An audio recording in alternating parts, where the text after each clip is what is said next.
हम्म। मेरे प्यारे विद्यार्थियों, आप सभी को मेरा नमस्कार। स्वागत है आपका अपने YouTube channel math with Shravan Kumar पे। मैंने आपसे एक वादा किया कि मैं आपके लिए CGL सेट प्रैक्टिस लेके आ रहा हूँ अपने चैनल पे। तो मैंने अपना ये वादा पूरा किया। आपको PDF मिल गई होगी प्रैक्टिस के लिए और आप कर लिए होंगे। चलिए हम लोग अभी इसका सॉल्यूशन देखेंगे। और ये जो सेट प्रैक्टिस का सेशन है वो CGL 2020 में जो एग्ज़ाम हुई है उसका है। और इस ये जो सेट आपका पूरा 3 मार्च से लेकर 9 मार्च का प्रत्येक शिफ्ट का, ऑल शिफ्ट का हम आपको सॉल्यूशन करवाएंगे। ऑल शिफ्ट का, सभी शिफ्ट का सॉल्यूशन करवाएंगे। आज हम लोग जो सॉल्यूशन करने वाले हैं वो आपका 3 मार्च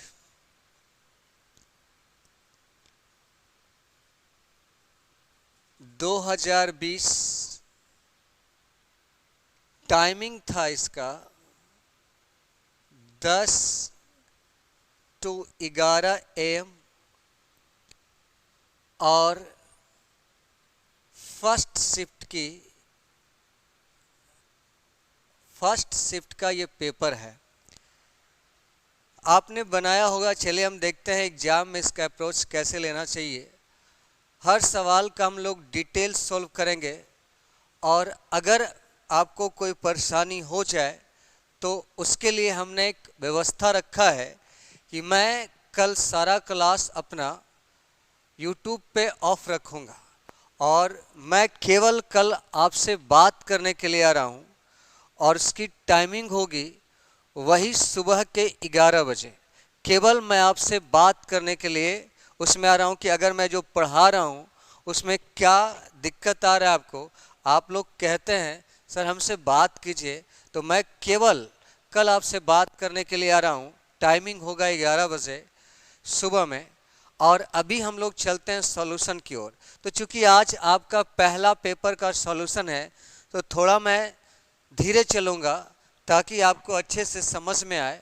और 2-3 सेट बनाने के बाद जब आप मेरे मेथड को पूरी तरीके से समझ जाएंगे तो फिर मैं अपना सॉल्यूशन तेज कर दूंगा अगर आप कहेंगे तो चलिए शुरू करते हैं शुरू से। आपके एक बात और है कि अभी आप पहले एक एक क्वेश्चन को देखिए, समझिए। और अगर आपको कॉपी पर लिखना होगा तो आप दूसरे बार में वीडियो रोक कर देख लीजिएगा, कॉपी पे उतार लीजिएगा। दूसरी बात है कि आप अपना सेट जो बनाए हैं उसका आंसर मिलाते चलेंगे और आपने जितना नंबर लाया है वो लास्ट में कमेंट में ज़रूर लिखेंगे ताकि जब आप अगला सेट बना रहे हों तो आपको पता चलना चाहिए सॉल्यूशन के बाद आप में क्या इम्प्रूवमेंट हुआ। और उसके बाद जो हाईएस्ट 5 बच्चे होंगे मैं अगले वीडियो में उनका नाम भी ले लूँगा। इससे आपको लगेगा कि मैं आपके दिल के बेहद करीब जुड़ा हुआ और आप भी मेरे सामने में दिल के बेहद करीब जुड़े हुए हो। तो चलिए करते हैं शुरू, हो जाइए तैयार। देखिए पहला सवाल है बालक, ABC किसी वृत्त पर 3 बिंदु है और इस प्रकार है कि जीवाएं ABAC वृत्त के केंद्र O पर क्रमशः 110 डिग्री और 130 डिग्री का कोण बनाती है, तो कोण BAC का माप क्या होगा। देखिए एक वृत्त है और इसका एक सेंटर दिया O। कह रहा है वृत्त पर 3 बिंदु है A, B और C। ये जो है AB और AC एक कोड है, जीवा है, जिसमें AB वृत्त के केंद्र पर 110 डिग्री का कोण बनाता है और AC वृत्त के केंद्र पर 130 डिग्री का कोण बनाता है। अब आपका कह रहा है कोण BAC का मान क्या होगा। चलिए इसका मान निकालते हैं। तो आप पढ़ें कोई भी सर्कल अपने सेंटर पर 360 डिग्री का कोण बनाता है, देन ये एंगल का वैल्यू हो जाएगा 240 120 120 डिग्री। और आप पढ़े हैं ये प्रॉपर्टी होता है सर्कल का, एक ही चाप से वृत्त के केंद्र पर बना कोण अपने परिधि पर के कोण का डबल होता है, ये इसका डबल होता है। तो ये अगर 120 है तो ये आपका 60 हो जाएगा और ये आपका उत्तर हुआ। समझ में आ रहा है आपको? अगर आपको उतारना होगा तो आप दोबारा वीडियो देखकर रोककर उतार लेंगे। चलते हैं अगले सवाल की ओर। देखिए नेक्स्ट सवाल,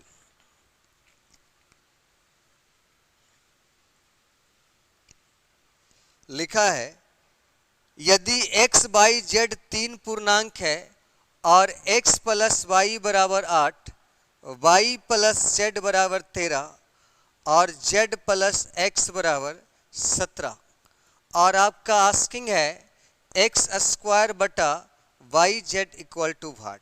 इसका मान निकालना बाबू। आप समझो आपको x बाई जेड सेपरेट चाहिए तो आप इसको जोड़ दीजिए। आप इसको ऐड करेंगे तो 2x plus 2y plus 2z बराबर 17 और 13 30 और 8 38 और इसको काट रहे हैं तो 19 हो रहा है। क्लियर है ना? ये 19 है। अब देखिए आप x बाई जेड का सेपरेट वैल्यू निकाल सकते हैं।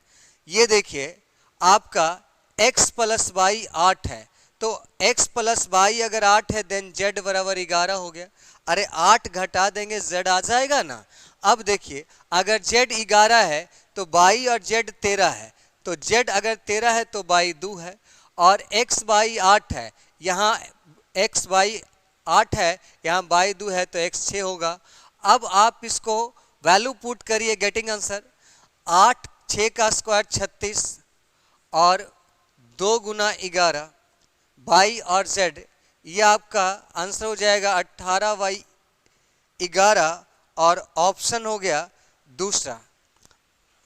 मेरे अंग्रेजी वर्ड पे ध्यान मत दीजिएगा क्योंकि मैं पहला सेट सॉल्व कर रहा हूँ ऑनलाइन। इसके पहले मैं जो भी क्लास लिया है ऑफलाइन क्लास लिया है, तो अगर थोड़ी बहुत अंग्रेजी वर्ड में मेरा मिस्टेक हो जाए तो उसको केयर नहीं करना है, बट मैं बोलने का प्रयास करूंगा हर वर्ड को सही, और कॉन्सेप्ट मेरा बिल्कुल सही होगा और बताने का तरीका भी सबसे बेस्ट होगा। इसलिए इस बात की चिंता मत करिएगा।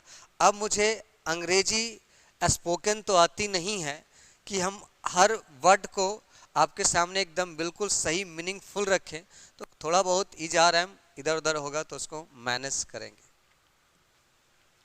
नेक्स्ट देखिए लिखा है तीसरा सवाल,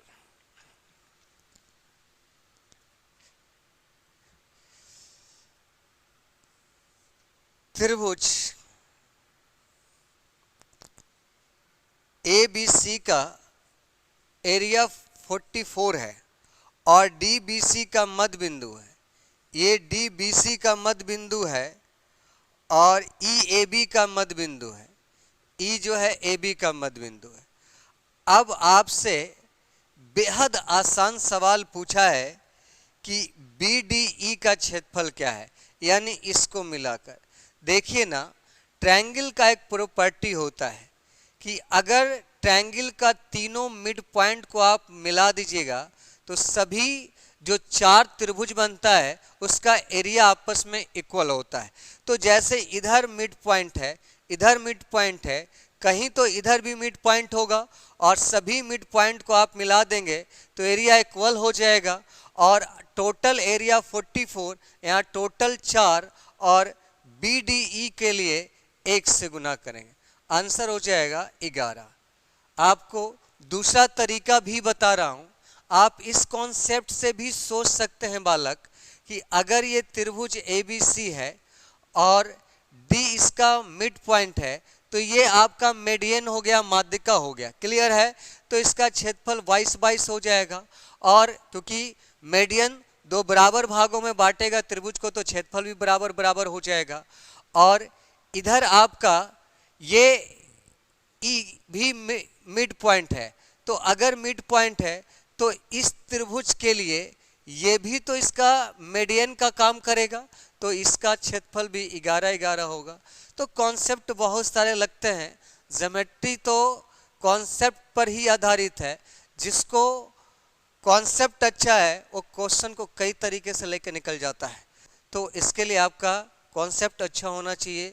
बहुत जल्दी मैं एडवांस मैथ का बैच भी आपके सामने लेके आ रहा हूँ, और खतरनाक सॉल्यूशन, खतरनाक तरीका, कातिलाना अंदाज होगा अपने हम लोगों को एडवांस मैथ पढ़ने का। आप जैसे ही मेरा सॉल्यूशन देखेंगे तो आपको लगेगा एडवांस मैथ इतना आसान कैसे हो सकता था। आपको बहुत सारे लोग कैसे पढ़ाए हैं उससे मुझे कोई लेना देना नहीं। मैं सभी टीचरों को अच्छा मानता हूँ, सभी अपने अपने तरीके से बेस्ट देने की कोशिश करते हैं, बट हम लोगों के सॉल्यूशन में बात ही अलग होगी, बाकी सब अच्छे तो हैं ही। नेक्स्ट देखते हैं चौथा सवाल पे।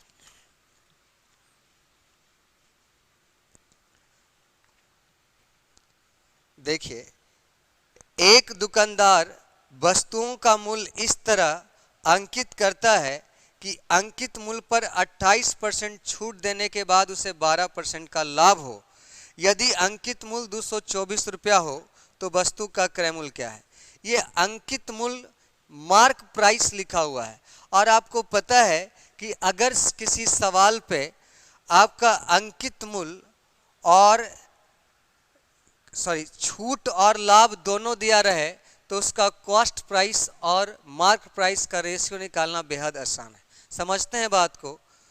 कॉस्ट प्राइस निकालने के लिए आप 100 में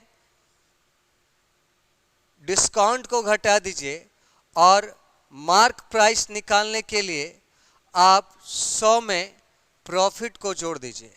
तो चलिए हम लोग जोड़ते हैं। तो 100 माइनस 28 यानी 72 आपका कॉस्ट प्राइस हो गया, और 100 प्लस 12 आपका मार्क प्राइस हो गया। और इसको अगर आप काटना चाहते हैं तो काटिए, वरना कट तो रहा डायरेक्ट, तो यहाँ ऐसे ही लिख देते हैं। मार्क प्राइस का तुलना मार्क प्राइस से कॉस्ट प्राइस के लिए 72 से गुना, और आपका आंसर 144 होगा। लिखा है 6 tan A equal to 5, 8 sin A minus 4 cos A बटा cos A plus 2 sin A। देखिए, जनरली लोग इसको बोलते हैं त्रिकोणमिति, बट मैं बोलता हूँ दिस इज रेशियो। आप इसको रेशियो में सोल्व कर सकते हैं, और मैं तो हर बैच में रेशियो में ही बता देता हूँ, और बेहद आसान सवाल है, इसमें कलम लगाने की भी ज़रूरत नहीं है। देखिए, अगर आपका tan A बराबर लिख सकते हैं sin A बटा cos A, लिख सकते हैं कि नहीं। tan A बराबर sin A बटा cos A, और ये हो जाएगा 5/6।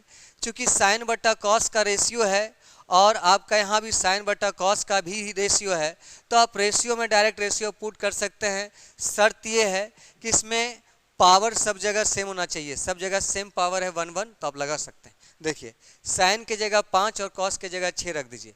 अगर sin के जगह 5 और cos के जगह 6 रखेंगे तो आप देखिए ध्यान से, 8 5 40, 6 चौका 24, 40 में से 24 जाएगा 16, और 6 और 10 16, और कैंसिल करके आंसर आपका 1 होगा, जो कि आपके ऑप्शन पर चौथे नंबर पर है।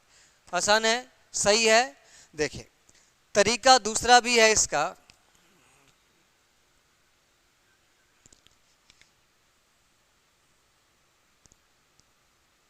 देखो बेटा, इसमें tan का वैल्यू 5/6 दिया है। आप ऐसा करो, सब में cos से डिवाइड कर दो, cos से डिवाइड कर दो। cos से डिवाइड कर दोगे तो आप बताओ, sin बटा cos tan A, cos बटा cos, cos कट जाएगा 1, cos बटा sin tan A, और सॉरी कॉस बटा कॉस तो 1 होगा ना, साइन बटा कॉस tan a और 2 tan a हो जाए। अब इसको सोल्व करते हैं tan का मान रखकर। देखो ना, tan का वैल्यू 5/6, 8 गुना 5/6 -4, 1 प्लस 2 गुना 5/6। चलिए, द्वितीय 6, यहाँ देखिए 4 3, तो 5 चौका 20 और 4 तिया 12, 8/3। यहाँ देखिए 3 और 5 8/3 कैंसिल, आंसर यहाँ से भी 1 आ गया। तो आप किसी भी तरीके को लगा सकते हो एग्जाम में, बस आपका विद इन टाइम होना चाहिए। एक मैथ में आप 30 से 35 सेकेंड से ज़्यादा नहीं ले सकते। हाँ, कुछ ऐसा सवाल भी होता है जो थोड़ा सा टाइम ज़्यादा लगाता है, तो कुछ ऐसे भी सवाल होते हैं जो 5 सेकेंड में भी बन जाता है। तो आप चलिए सीखते रहिए, जुड़े रहिए हमसे, बहुत कुछ सीखते रहेंगे और जल्दी जल्दी ये सब अपने दोस्तों के बीच शेयर करिए। आगे देखिए, x बराबर 4 cos a plus 5 sin a, y बराबर 4 sin a minus 5 cos a। देखिए, इस सब क्वेश्चन को तो मैं एग्जाम में डायरेक्टली आंसर लगा देता हूँ 41। आप कहोगे कैसे सर? तो इसको वैल्यू पुट कर से ये ट्रैगोनोमेट्रिकल फंक्शन को मैं न्यूमेरिकल फंक्शन में बदल देता हूँ, न्यूमेरिकल फंक्शन में। इस सब को मैनेज करिएगा। न्यूमेरिकल मैंने बोला कि अगर ये त्रिकोणमिति दिया है तो उसको नंबर में बदल लीजिए, यानी a का मान हम 90 डिग्री रख रहे हैं। आप किसी भी डिग्री को सेट कर सकते हो, लेकिन साइन और कॉस में 90 डिग्री 0 डिग्री रखना बेटर है, क्योंकि उससे 0 1 हो जाता है और 0 1 का कैलकुलेशन बहुत ही आसान होता है। तो देखिए, अगर a बराबर 90 डिग्री रख देंगे बालक, तो साइन 90 का मान 1 हो जाएगा और कॉस 90 का मान 0 हो जाएगा। साइन 90 का मान 1 और कॉस 90 का मान 0। देन आप कह सकते हैं 4 गुना 0 0 और 5 गुना 1 5, यानी x बराबर 5 और y बराबर 4 गुना 1 4, 5 गुना 0 0, तो ये हो जाएगा 4 और आपका आंसर है x square plus y square. Then 25 plus 16, answer 41 है कि नहीं आसान? लेकिन कुछ लोग इसको ऐसे भी बनाते हैं। देखिए,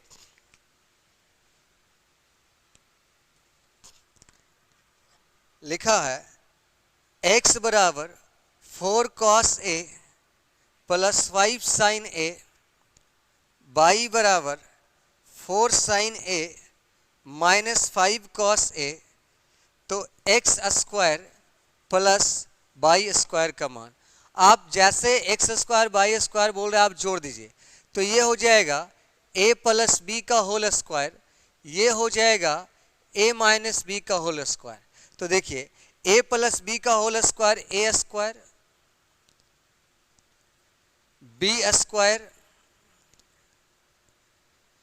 प्लस 2ab, मैं शॉर्ट में लिखा हूं, आप उसको 2ab समझिएगा, यानी आप समझेंगे 5 चौका 20 दूना 40 sine a into cos a। Clear ना?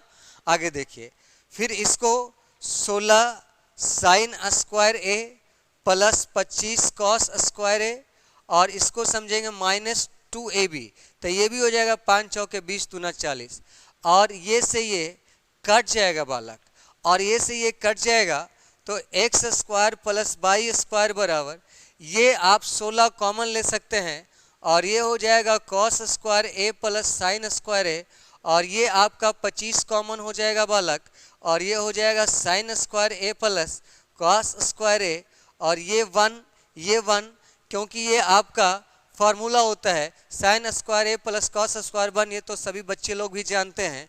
तो ये 16 गुना 1 16 और 25 गुना 1 25, तो आपका आंसर हो गया 41। सही है? आगे चलते हैं।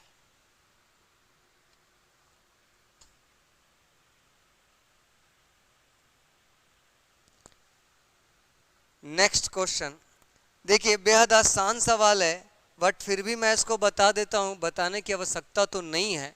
ऑफलाइन बैच में मैं ये सब नहीं सोल्व करता, लेकिन अभी आपका चूंकि पहला सेट है, इसलिए मैं इसको बता देता हूँ, 2-3 सेट के बाद ये सब आप खुद करना।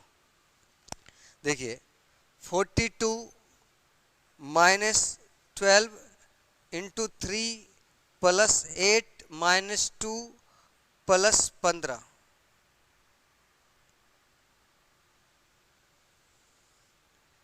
आगे देखिए 8 इंटू 2 माइनस 4 प्लस 9 भागा 3।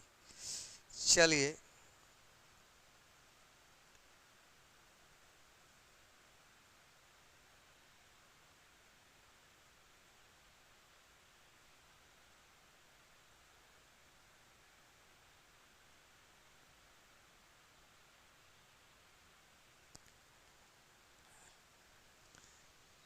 समझते हैं।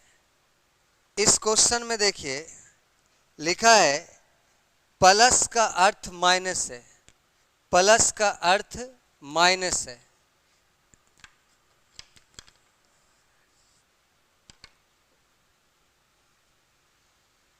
प्लस का अर्थ अगर माइनस है तो इसको हम माइनस बना देते हैं, इसको हम माइनस बना देते हैं और इसको भी हम माइनस बना देते हैं। आगे लिखता है माइनस का अर्थ प्लस है, इसको हम प्लस बना देते हैं, इसको हम प्लस बना देते हैं और इसको भी हम प्लस बना देते हैं। आगे देखिए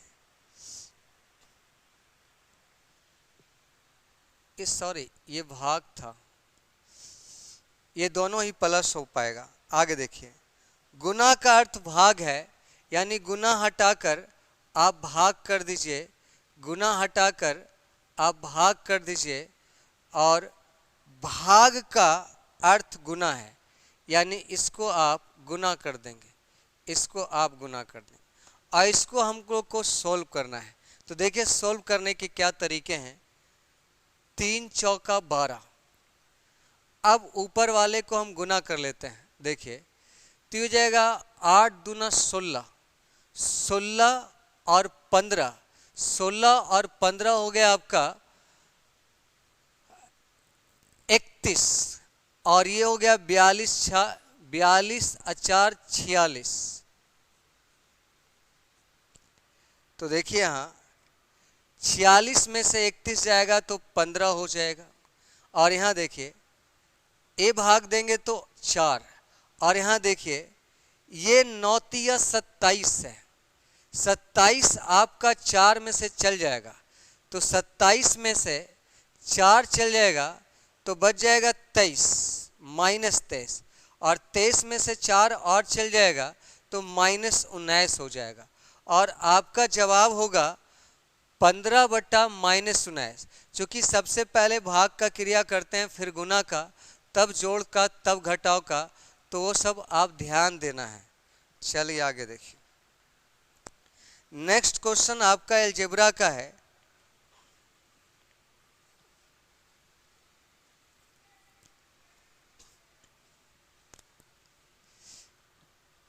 x माइनस बाई बराबर 4, x बाई बराबर 45।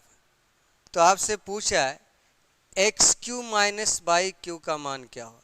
देखिए इन सवालों में अगर आपसे डायरेक्ट नंबर एज्यूम होता है तो आप कर लीजिए, एकदम आसान था। ये एग्जाम आसान दिया था, 9 पचे 45 और 9 में से 5 गया 4, तो 9 का क्यू 729 और 5 का क्यू 125, यानी आपका 604 आंसर आ गया।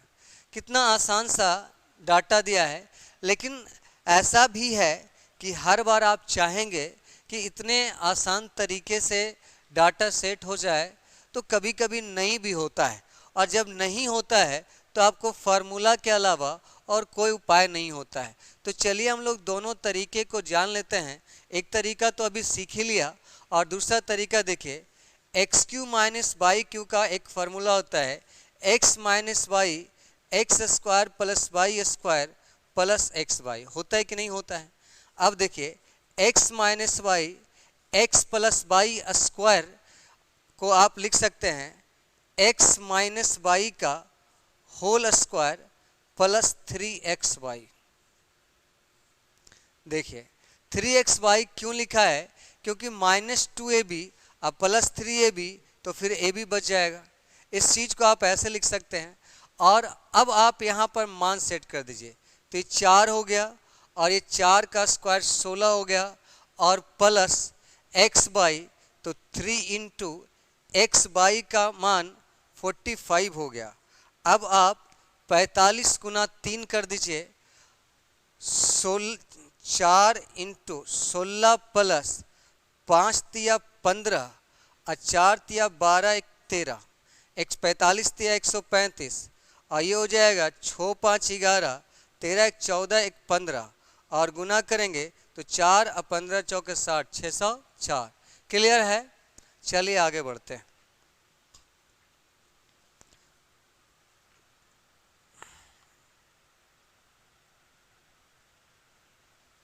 नेक्स्ट देखिए,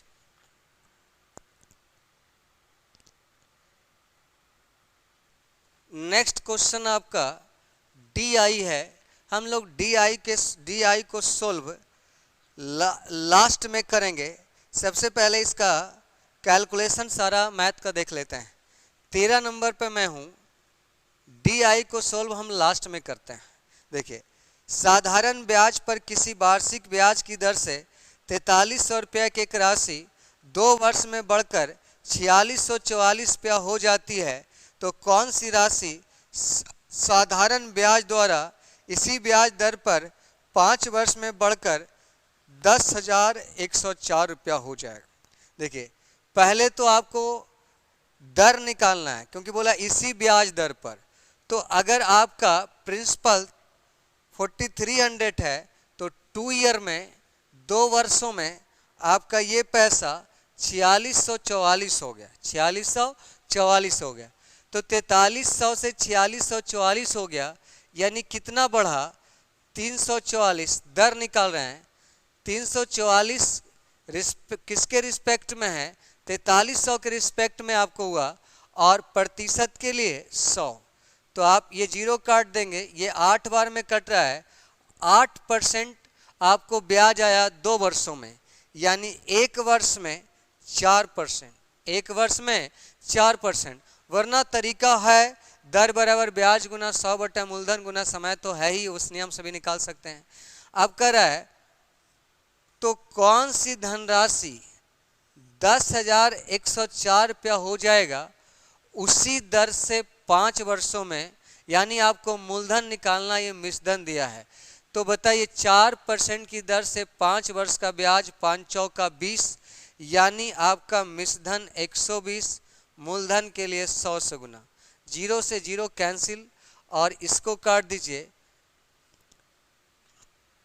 1296, बाकी बच गया 5, 12 चौका 48, 12 दूना 24, यानी 8420 रुपया मूलधन हो जाएगा आंसर। और ये आपका है 8420, ऑप्शन तीसरा। आगे देखिए, देखिए बेहद लाजवाब, शानदार, जबरदस्त, मस्त क्वेश्चन है आपका अलजेब्रा में।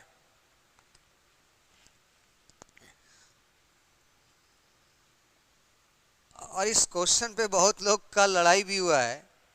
देखिए, x पे पावर 2a, बट हम लोग को उससे क्या लेना देना, हम लोग को तो सवाल सोल्व करना है।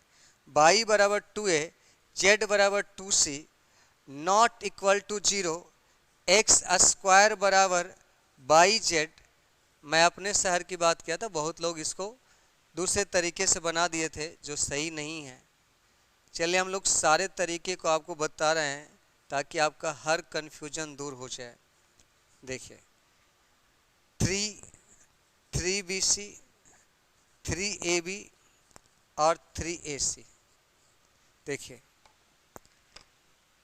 कुछ लोग इसका सॉल्यूशन, जिस समय इसका ऑप्शन नहीं आया था, एग्जाम का एनालिसिस कर रहे थे, तो बहुत सारे लोग इसको x का मान 1, y का मान 1, z का मान 1 दे दिए थे, और ABC का मान भी 1 दे दिए थे, और कह दिए थे 1/2 बराबर 1/2 बराबर 1/2 सही है, और फिर इसका मान 1 गुना 1 प्लस 1 गुना 1 प्लस 1 गुना 1 बटा 1 गुना 1 बराबर 3/1 रख दिए थे। तो अब ऑप्शन आपके सामने है, देखिए अगर ए बी सी का मान एक एक रखेंगे तो सारा ऑप्शन ही 3 है, सारा ऑप्शन क्या है 3 है। तो ये तरीका क्यों गलत है पहले हम वो समझाते हैं आपको।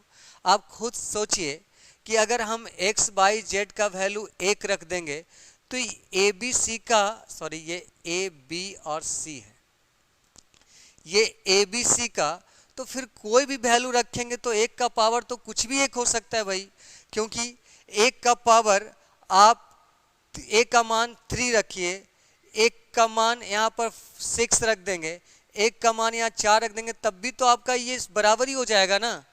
तो इसलिए ये तरीका गलत है कि आप एक्स वाई जेड का भी मान एक एक रख दीजिए और ए बी सी का मान भी एक एक रख दीजिए, ऑप्शन तो सारा फिर 3 ही हो जाएगा, तो तरीका गलत है।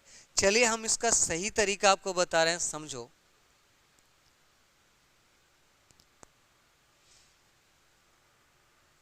एक और चीज इसमें दिया है एक्स स्क्वायर बराबर बाई जेड। लोग कह रहे थे इसका मान एक एक रखेंगे तो ये भी तो बराबर हो गया तो टैली हो जाएगा, ऐसा नहीं है। आप देखिए एक चीज आप ये कह सकते हो कि एक्स बाई जेड का मान हम दो दो रख देते हैं। तो देखिए एक्स का स्क्वायर 2 का स्क्वायर 4, 2 गुना 2 4 हो गया।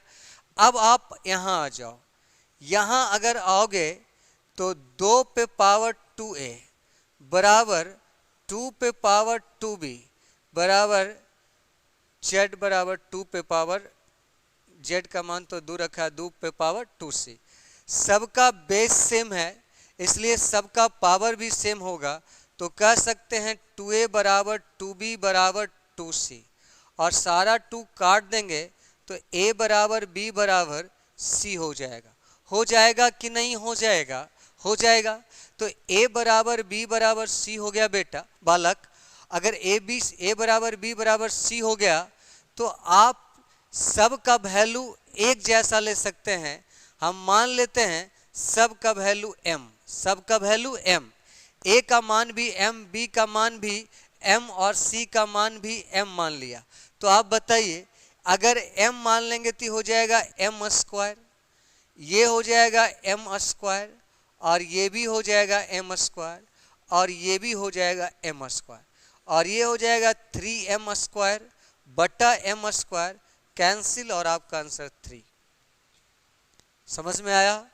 अगर कहीं परेशानी हुआ तो आप वीडियो दोबारा रोककर दोबारा तिबारा जितने बार आपको समझ में ना आए, जब तक आपको समझ में ना आए तब तक देखिए, बिल्कुल समझ में आ जाएगा। मिटा दूं, उतार लीजिएगा दोबारा।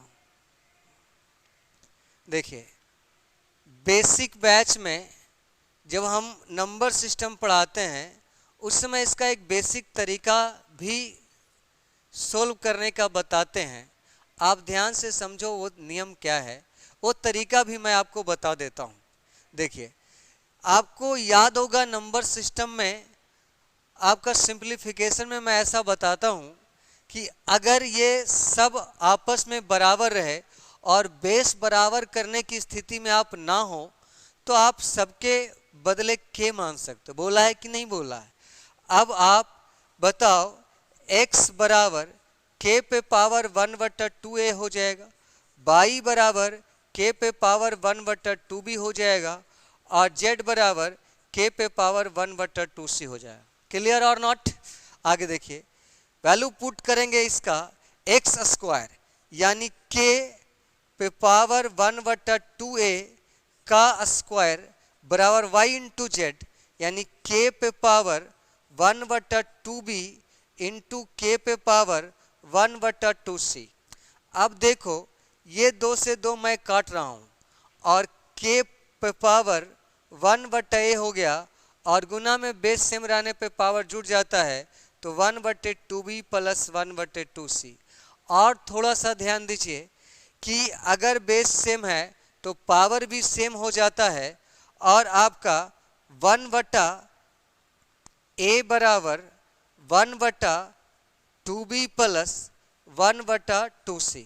अब ध्यान दीजिए 1/a बराबर 1/2 कॉमन ले लीजिए और BC LCM हो जाएगा, और सी प्लस बी हो जाएगा। फाइनली 2 इधर ले आइए और बी सी इसको गुना कर दीजिए, ए सी प्लस ए बी। अब इसका यहां पर वैल्यू पुट करेंगे। देखिए सबको अगर सेपरेटली भागा देंगे इसमें तो ये हो जाएगा ए बी प्लस सी ए बटा बी सी और प्लस बी सी बटा बी सी 1 हो जाएगा। इन दोनों में भागा देंगे तो ये हो जाएगा, इसमें भागा देंगे तो कट के 1 हो जाएगा। और इसका मान हम लोगों ने निकाला है 2, अब प्लस 1 बराबर कितना हो गया 3। क्लियर और नॉट? ओके, तो हमारा ये दूसरा तरीका हो गया। चलिए आगे बढ़ते हैं।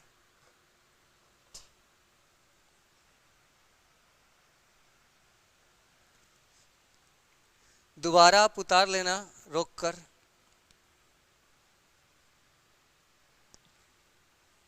वरना अगर उतारने का मैंने टाइम दिया तो वीडियो बहुत लंबा हो जाएगा। चलिए आगे देखो। और आपका हर रोज शिकायत रहता है कि सर मेरा नेट ही खत्म हो गया, पढ़ने का मन नहीं रहता है तो नेट ही खत्म हो जाता है। अब तो मैसेज भी करने लगा नेट ही खत्म हो गया। खत्म हो गया तो मैं क्या करूं? आओ मेरे पास, मैं पैक ही भरवा देता हूं।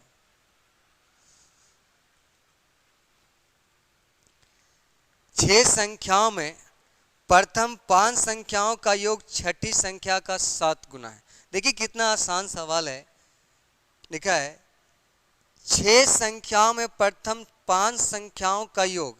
मान लीजिए आपके सामने ये 6 संख्या है, उसमें प्रथम 5 संख्याओं का योग, ये जो 5 संख्याओं का योग है वो छठी संख्या के योग का 7 गुना है। यानी इसका ये 7 गुना है इसका योग। आगे कहता है उन संख्याओं का औसत 136 है। तो छठी संख्या क्या? छठी पूछेगा क्योंकि बाकी सब तो इंक्लूड है, सेपरेट में तो छठी या छठी पूछेगा। देखिए ये 6 संख्या का औसत दिया है तो इसको पहले योग में बदल दीजिए। योग बराबर होता है औसत गुना संख्या। तो देखिए sum of total number equal to average into numbers of number. तो यहाँ देखिए 136 गुना 6 संख्या है तो योग हो जाएगा 136 गुना 6। यहाँ योग हो जाएगा 8। योग का तुलना योग से छठी संख्या के लिए 1 से गुना। 3 और 4 काट दिया है।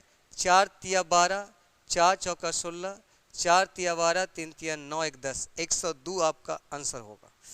आगे देखिए नेक्स्ट सवाल देखिए।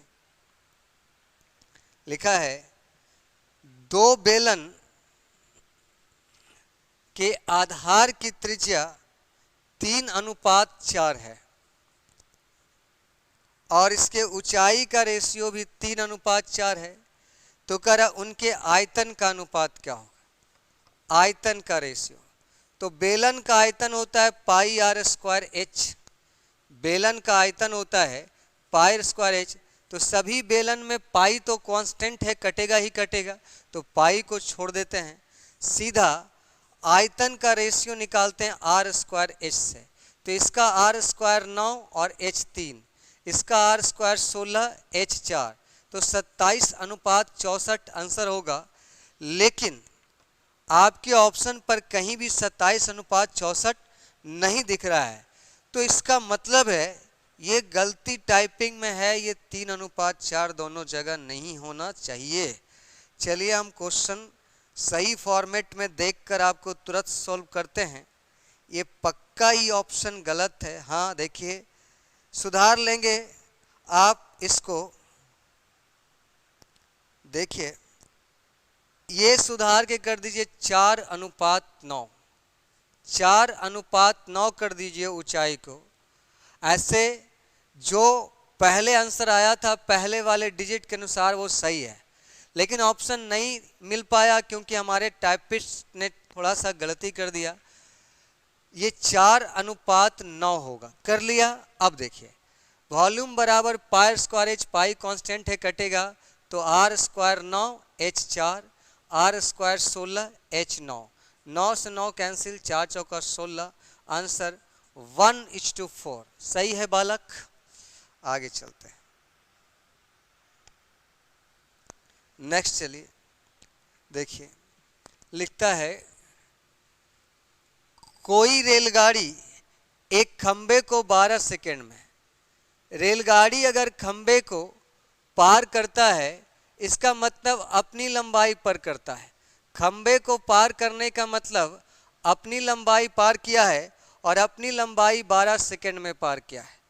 और रेलगाड़ी पुल को पार किया तो रेलगाड़ी अपने लंबाई के साथ पुल को भी पार किया और उस टाइमिंग को ले लिया 36 सेकेंड। और पुल की लंबाई आपका 170 मीटर है, तो रेलगाड़ी की चाल बताना है, रेलगाड़ी का चाल बताना है। जैसा कि आप जानते हो रेलगाड़ी को पार करने का मतलब है अपनी पुल को पार करने का मतलब है अपनी लंबाई के साथ साथ पुल की लंबाई को पार करना। और आपका रेलगाड़ी की लंबाई पार करने, ये खंबे की लंबाई पार करने के मतलब है रेलगाड़ी अपनी लंबाई पार कर रहा है। तो ये तो हम कंफर्म है कि रेलगाड़ी अपना लंबाई 12 सेकंड में पार करता है, यानी ये अपना लंबाई 12 सेकंड में पार करता है, तो डेफिनेटली ये लंबाई आपका 24 सेकंड लग गया। पुल की लंबाई पार होने में 24 सेकंड लग गया, क्योंकि 24 12 36 हो गया। और पुल की लंबाई 170 है और 170 मीटर को पार करने में रेल 24 सेकंड ले रहा है, तो रेलगाड़ी का चाल हो गया दूरी बटा समय। तो 24 170 किलोमीटर प्रति घंटा के लिए 18/5, 6 चौका 24, 6 तिया 18, 2 दूना 4, यहाँ देखिए 2 अठी 16 और 2 पचे 10, और यहाँ गुना होगा 5 तिया 15, 8 तिया 24, 1 25, 5 दूना 10 का ये किलोमीटर प्रति घंटा। आसान सा सवाल, बहुत लंबा करने की जरूरत नहीं है, एक्स वाई जेड मानने की भी जरूरत नहीं है। आगे देखिए, एक व्यक्ति एक वस्तु को उसके क्रय मूल्य से 10% कम पर बेचता है। यदि उसने 332 पे अधिक में बेचा होता तो 20% का लाभ होता है। कितना आसान सा सवाल है। लोग हार्ड क्वेश्चन सीरीज तो फलाना ये सब करके केवल बच्चों लोग का दिमाग खराब करते हैं, लेकिन उससे हम लोगों को क्या लेना देना। अगर आप सही रास्ते से चलेंगे तो हर एग्जाम आपको आसानी से निकल जाता है, बोलने की ज़रूरत नहीं होता है, सिलेबस में कोई चेंज नहीं होता। आप हर बार एग्जाम देंगे तो आपको हर बार लगेगा कि नए टाइप का क्वेश्चन है, लेकिन जब जैसे ही आप उसका सॉल्यूशन एक बार देखते हैं तो आपको लगता है ये तो प्रीवियस क्वेश्चन बैंक के जैसा ही है। तो प्लीज़ आप इधर उधर की बातों में ना रहें और अपने शिक्षा पर ध्यान दें, अपने पढ़ाई पर ध्यान दें और परेशान ना खुद हो ना दूसरों को करें। देखिए, एक व्यक्ति एक वस्तु को क्रय मूल्य से 10% कम पर बेचता है। मान लिया जाए कॉस्ट प्राइस 100, तो फर्स्ट सेलिंग प्राइस आपका हो गया 90, 10% कम। कहता है यदि उसने 332 रुपये अधिक में बेचा होता तो उसे 20% का लाभ होता, तो सेकेंड सेलिंग प्राइस 120। तो ये 332 रुपया कम में बेचा होता है, क्या दिया हुआ है 332 रुपया कम में बेचा होता, then different of selling price, ये सेलिंग प्राइस का डिफरेंट दिया हुआ है। तो 332 का तुलना 30 से, देखिए 9 30 का अंतर होगा ना, फर्स्ट सेलिंग प्राइस निकालना है, 90 से गुना करेंगे, ये 3 बार में कट जाएगा 996।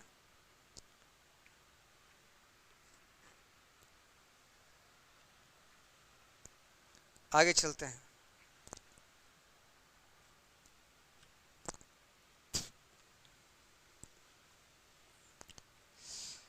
अगले सवाल पे देखिए, 19 नंबर है, लिखा है ए बी और सी अलग अलग एक काज को क्रमशः 24, 15 और 12 दिन में पूरा कर सकते हैं। देखिए ए बी और सी का डे दिया है बाबू 24,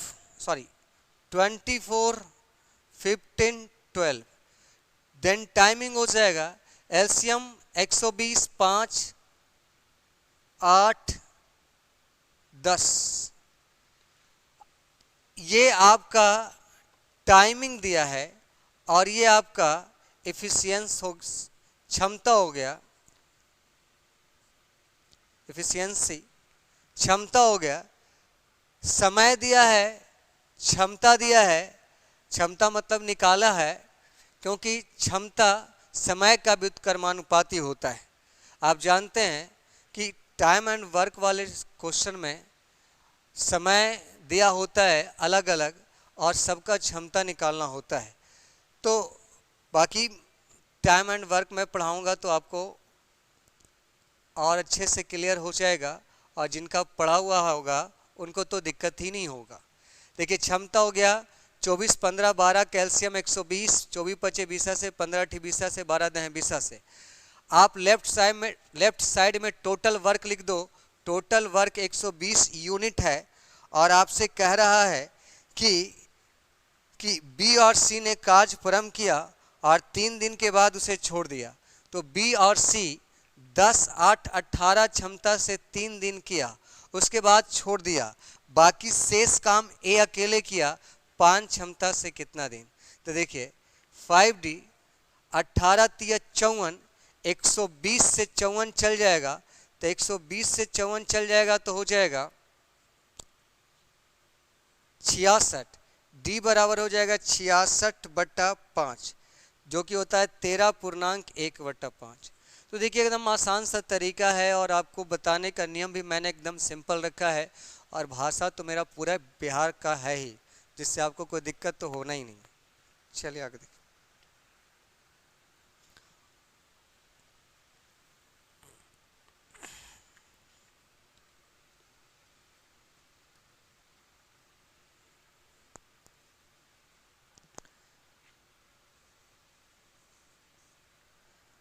देखिए त्रिभुज ABC में लिखा है MN समानांतर BC।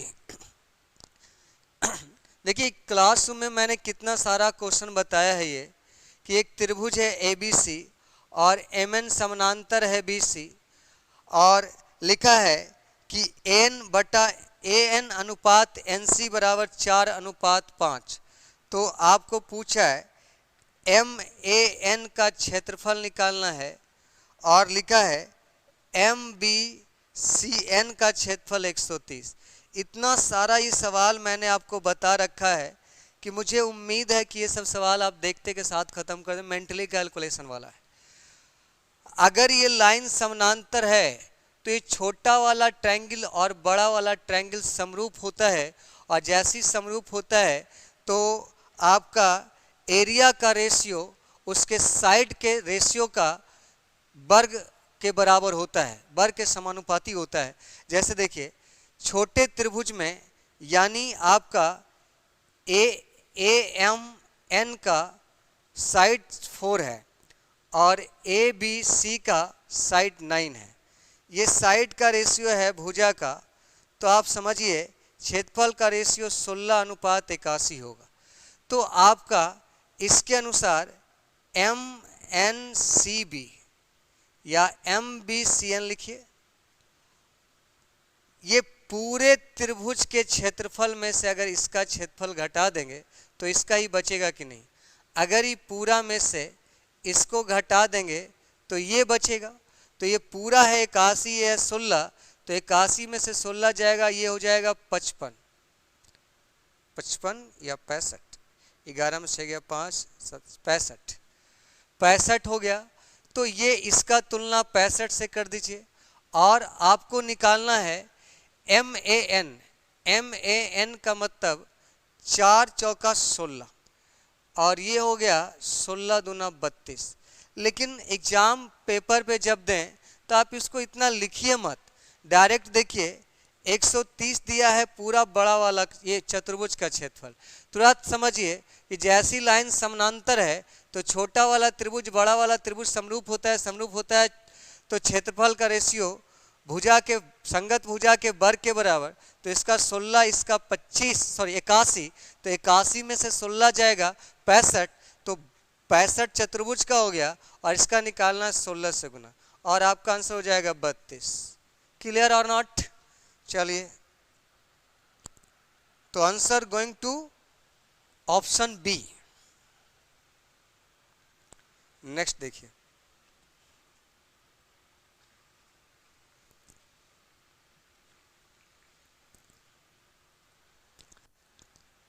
लिखा है एक वृत्ताकार उद्यान की त्रिज्या 42 मीटर है।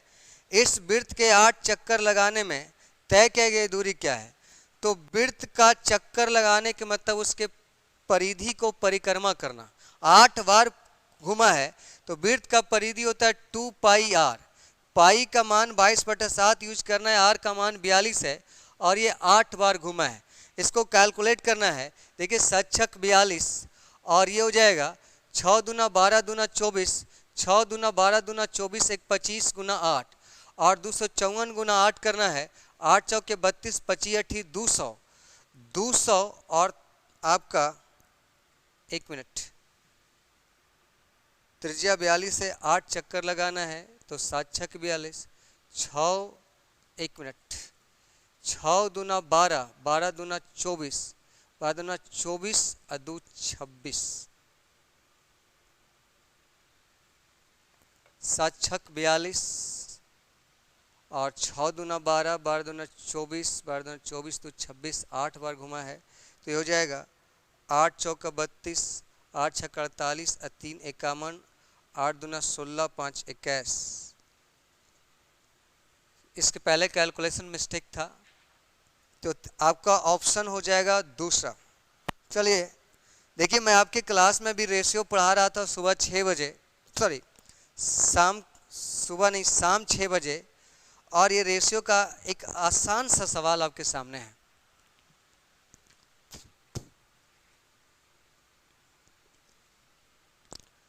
जो रेशियो का क्लास करना चाहते हैं शाम 6 के बैच में ज्वाइन करिए और शुरू से लेके अभी तक जितना पढ़ा है उस एक एक लेक्चर को देखिए, उसमें थ्योरी बताया है और कल से उसके प्रैक्टिस पेपर पे हम लोग आने वाले हैं।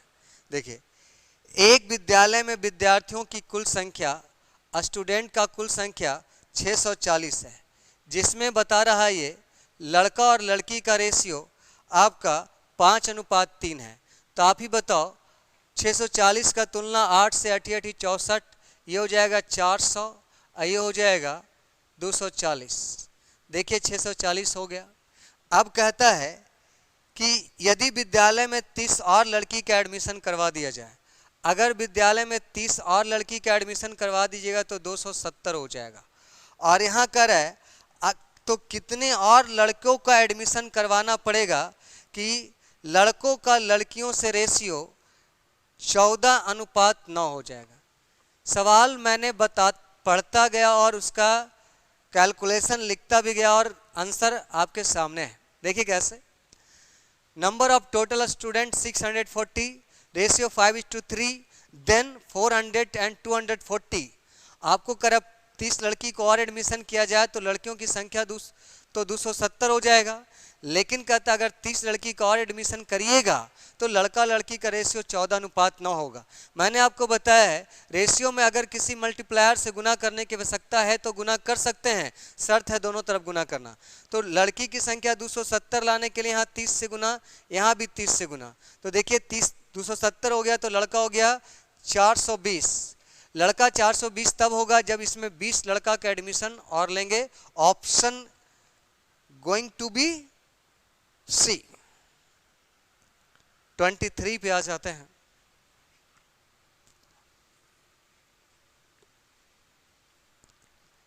लिखा है a plus B equal to 45 degree.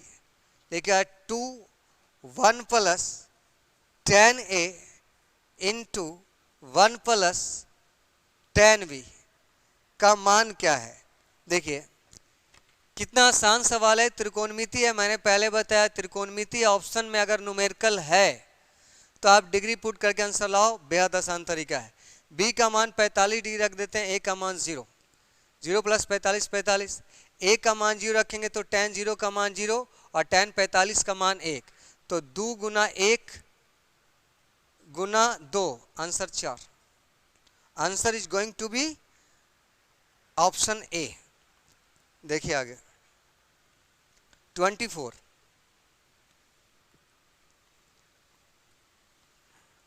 लिखा है किसी आयत की लंबाई 40% तक बढ़ा दी जाए और चौड़ाई 20% तक घटा दी जाए तो आयत का क्षेत्रफल x% बढ़ जाएगा, तो x का मान क्या है। इसका डाटा ही इतना आसान है कि आसान क्वेश्चन हो जाता है। ये आप पढ़े होंगे मेंसुरेशन में, परसेंटेज में बहुत जगह आपको ये बताया गया होगा कि अगर दो राशि आपस में गुना के रूप में और पहली राशि में x% की वृद्धि और दूसरी राशि में y% की कमी, तो कुल वृद्धि या कमी plus x minus y plus minus x y बटा 100। तो आप इस तरीके से इसको कर सकते हैं, +40 -20 -40 गुना 20 बटा 100। कैलकुलेट करिए, फिनिश करिए। 40 में से 20 गया 20, 20 में से 8 गया 12। आंसर आपका हो जाएगा ऑप्शन बी। अगला देखिए 25।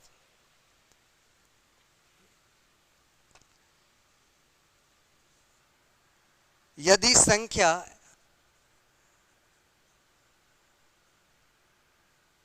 करा 8 से पूरा डिवाइड है तो x के जगह पर सबसे छोटा सा मान क्या होगा। x के जगह पर सबसे छोटा मान सिंपल है, 8 से कटने का नियम होता है, 8 से कटने का नियम होता है अंत में 3 जीरो या अंतिम 3 अंक 8 से कटना चाहिए। तो अंतिम 3 अंक 8 से कटने के लिए हम सबसे छोटा संख्या 0 रख सकते हैं। 8 छक 48, 8 तिया 24, आंसर हो जाएगा 0। ऑप्शन आपका हो गया चौथा। अब हम लोग का ग्राफ बच गया। चलिए ग्राफ पे वापस आते हैं। Question number 9। मैं ग्राफ को समझा देता हूं। देखिए क्या लिखा है, एक टेबुलर फॉर्म का ग्राफ है, आसान है, डाटा भी आसान है, डिजिट भी छोटा छोटा है। दी गई तालिका में वर्ष 2012 से 17 के दौरान विभिन्न model A B C D तथा ई की उत्पादित कारों की कुल संख्या हजारों को दर्शाती है। तालिका का अध्ययन करें और दिए गए प्रश्नों का उत्तर दें। 2012 में कार ए का उत्पादन 18, बी का 26, सी का 22, डी का 23, ई का 31, कुल 120 जोड़ेंगे तो हो जाएगा। जोड़ के दे दिया, यानी आपके काम को और आसान कर दिया है। 2013 में कार ए का उत्पादन 22, बी का 18, सी का 32, डी का 40, ई का 18, यानी कुल 130। बी का उत्पादन 2013 में सभी कारों का हुआ है। तो आप सवाल तो समझ ही गए, क्वेश्चन पे आ जाते हैं। देखिए 9 नंबर करा 2013 और 14 में मिलाकर किस प्रकार के कारों की संख्या उन 2 वर्षों में उत्पादित कुल कारों की संख्या का ठीक 25% है।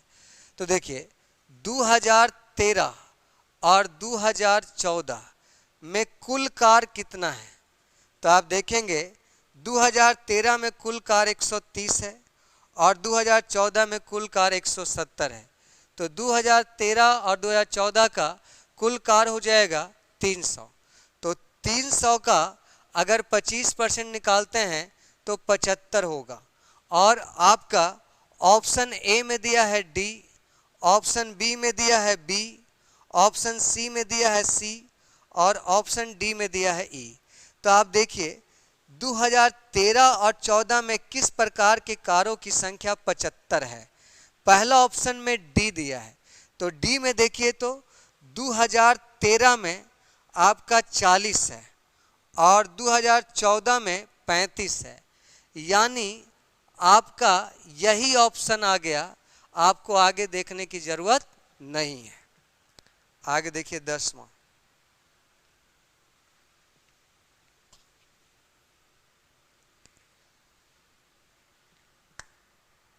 में लिख रहा है 2015 में उत्पादित किस प्रकार के कारों की संख्या उस वर्ष में उत्पादित कुल कारों की संख्या का ठीक 20% है।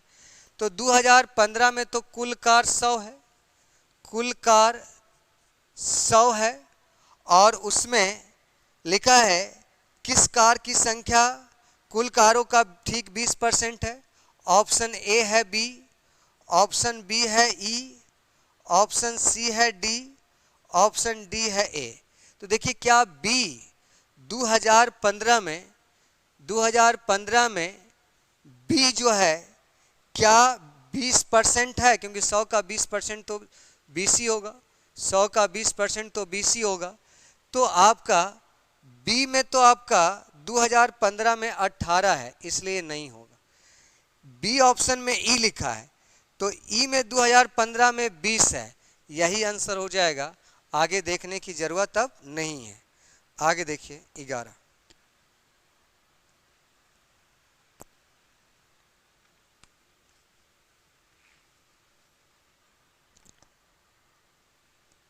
दो 2016 से 17 के संदर्भ में किस तरह के कार के उत्पादन प्रतिशत में सर्वाधिक कमी दर्ज की गई? तो देखिए 2016 और 2017, हम चले आते हैं ऑप्शन पे। तो पहला ऑप्शन है ए में, बी में, सी में और डी में। देखिए ए में 36 से 12 हो गया, और ए में सी है, और इसमें ए है, इसमें ई है, इसमें डी है। तो इसलिए ऑप्शन ए में आप सी को देखिए, तो सी में 44 से 40 हो गया, और ए में 36 से 12 हो गया, और सी में सी में ई है, तो ई का 50 से 28 हो गया, और डी ऑप्शन में डी ही है, तो डी का देखिए, डी का जो है आपका 38 से 22 हो गया। तो सबसे ज़्यादा कमी परसेंटेज के रूप में किस में है? देखिए 44 से 40 होने का मतलब 4 घटा 44 में प्रतिशत के लिए 100 से गुना। यहाँ देखिए 24 घटा 36 में प्रतिशत के लिए 100 से गुना। 50 से 28 होने के मतलब 22 घटा 50 में प्रतिशत के लिए 100 से गुना। यहाँ देखिए ये आपका 16 घटा 38 में प्रतिशत के लिए 100 से गुना। ये तो देख के ही पता चल रहा है कि ये आंसर होगा, क्योंकि देखिए 12 दूना 24, 12 तिया 36, यहाँ हो जाएगा 66 दशमलव कुछ। बाकी यहाँ देखिए 11, तो ये 11 चौका 44, ये हो जाएगा आपका 9 दशमलव कुछ कुछ। तो आपसे कह रहा है सबसे ज़्यादा कमी, तो सबसे ज़्यादा कमी किस में हुआ? सबसे ज़्यादा इसी में हो जाएगा, क्योंकि इसको भी देखिए 50 दूना 100, इसमें 44% ही घट पाया है, और इसमें देखिए 19 दूना 38, 8 दूना 16, 800 बटा 19 66 से तो कमी आएगा। तो सबसे ज़्यादा कमी ये होगा, और ऑप्शन आपका बी जाएगा। सबसे ज़्यादा कमी यानी सबसे ज़्यादा घटा कौन सा लगा? तो सबसे ज़्यादा घटा ये हो गया। आगे देखिए नेक्स्ट क्वेश्चन 12 नंबर देखिए।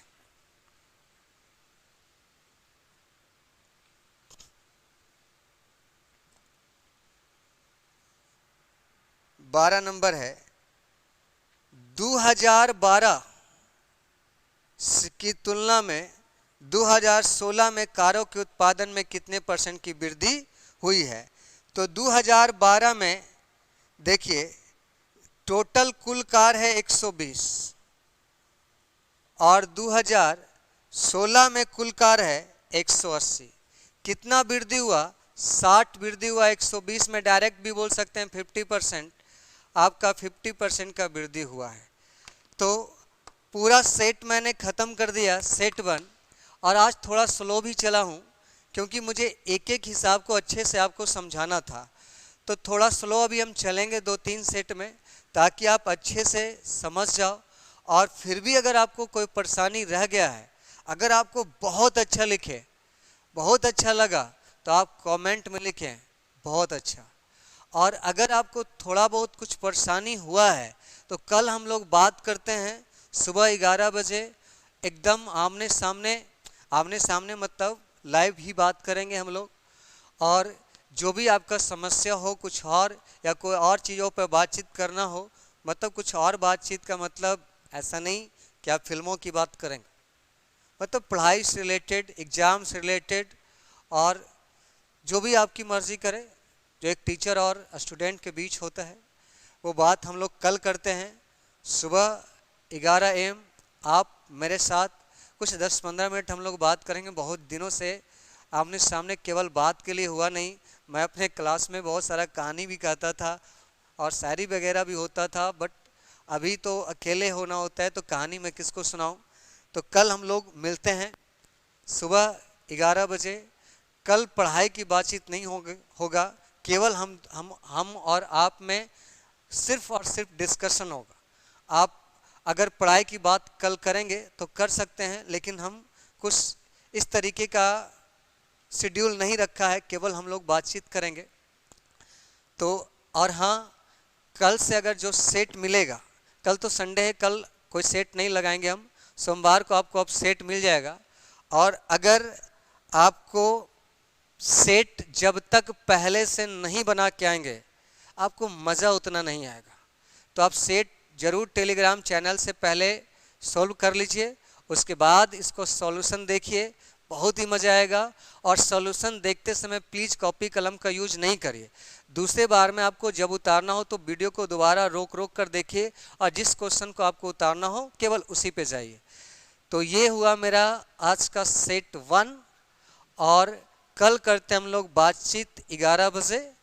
और सभी बैच टाइमिंग आपको मालूम है, जो भी डिस्कशन आपको करना होगा, advance math, commercial math, number system, set, reasoning, सब बातचीत हम लोग कल करेंगे, क्योंकि कल मैं पढ़ाने पर फोकस नहीं रहूँगा, सिर्फ और सिर्फ आपका और मेरा फोकस रहेगा।